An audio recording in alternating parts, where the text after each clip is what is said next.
Bonjour, mon nom est Rifad et re-bienvenue au canal WIC. Alors aujourd'hui, ça va être la continuité du vidéo loyauté, puis on va parler des comptes chèques, puis le meilleur pour votre argent.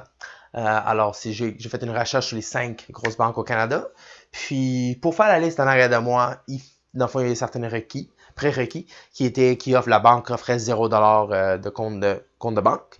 Par frais dans le fond, puis ou maximum exigence maximum de 4000$. Tout en haut de ça ne faisait pas la liste, tout en bas faisait la liste. Alors, on commence. On a BMO.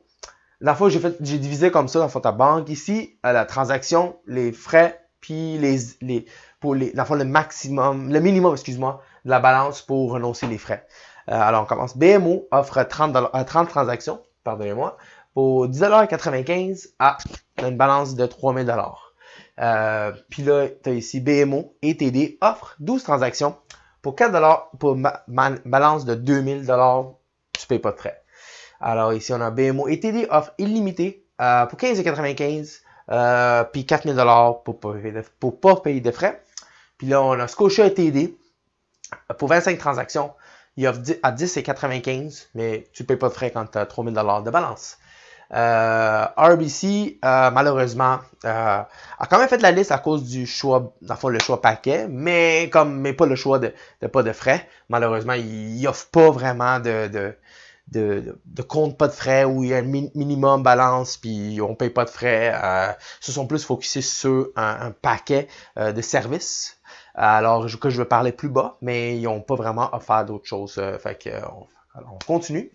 Fait qu'on a Scotia ici qui offre illimité pour 13,95$ puis qui est renoncé à 4000$ de balance, le frais. Puis le CIBC offre 12 transactions par mois à 4,95$ puis une balance de 3000$.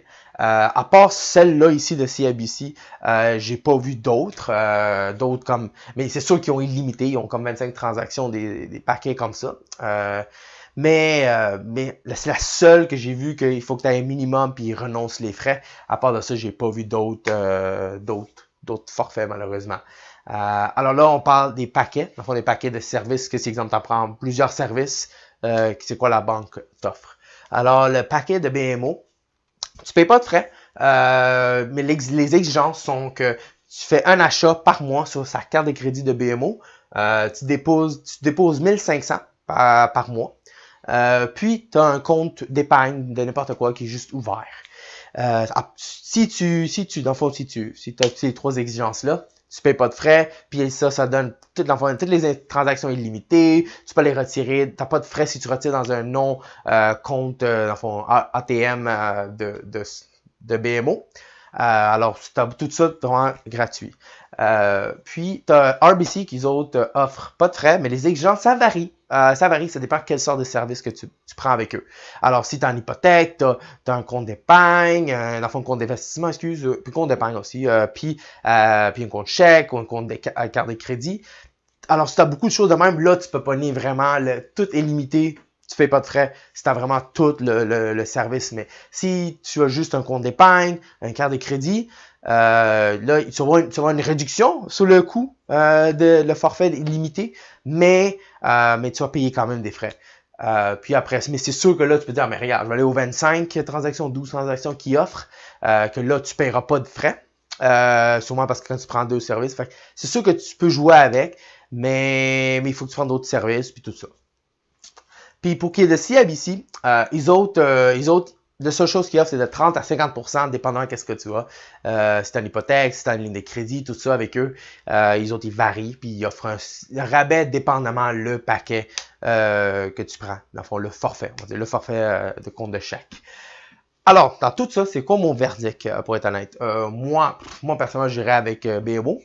Parce que les exigences sont assez faciles à atteindre pour une personne typique. Je pense que n'importe qui fait une transaction par mois sur une carte de crédit.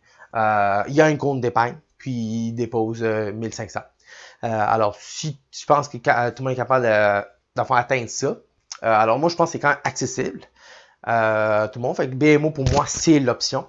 Mais si, exemple, tu dis, mais regarde, si tu as une hypothèque, tu as beaucoup de choses, tu as beaucoup de services que tu peux transférer à une banque, Alors là, tu parlais avec RBC aussi. Tu sais, RBC, je suis pas en train de dire que c'est pas un bon choix. Mais si tu as beaucoup de services, là, oui. Regarde, là, tu auras deux choix. Tu peux choisir entre BMO et RBC. Mais pour une personne typique, pour moi, BMO, c'est un choix logique. Mais RBC aussi, c'est un très bon choix si tu as beaucoup de services. Alors, c'est pas mal tout pour mon vidéo qui couvre un peu les comptes de chèque. Alors, sur mon prochain vidéo, j'ai décidé de couvrir sur est-ce que le minimum exigence qu'il doit garder dans un compte de banque vaut la peine. Est-ce que vous devez penser à d'autres choses?